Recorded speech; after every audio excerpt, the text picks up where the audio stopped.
During the analysis process, we want to think about the subjects who will have an impact on our high-level security properties. Now, one class of those subjects is clearly malicious actors. But it's important to remember that also untrained or unlucky users can also negatively impact the security properties that we've talked about previously. Malicious actors also vary in their goals and sophistication. And while there's a wide variety of different kinds of malicious actor, let's just think about 3 of them. The first is the disgruntled employee. They have access to your internal data, and they want to release it either to a competitor or to the press. Next, there's the curious attacker. These are just people who want to see if they can gain access to some system they're not supposed to have access to. And finally, we have state actors who might be engaged in wide-ranging, sophisticated attacks for military, political, or financial gain. While the direct monetary costs are the easiest thing to account for when we're thinking about the costs of a security breach, we also need to consider other factors.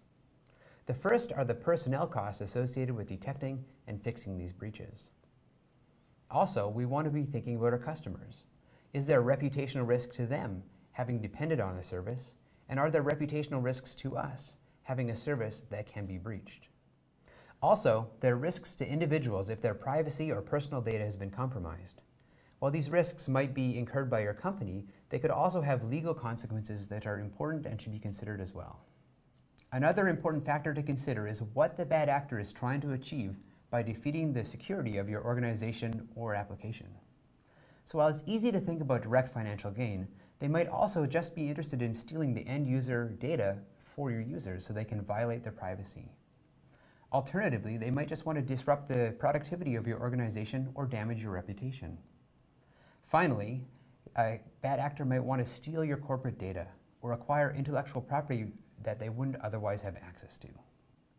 When we're thinking about a security breach, we also want a way to think about the impact that breach will have on our organization. The dread model exists for exactly this reason. So these are 5 different features that you want to think about when you're modeling the threat that a breach might have. So the first is damage. How bad could the attack be? The next is reproducibility.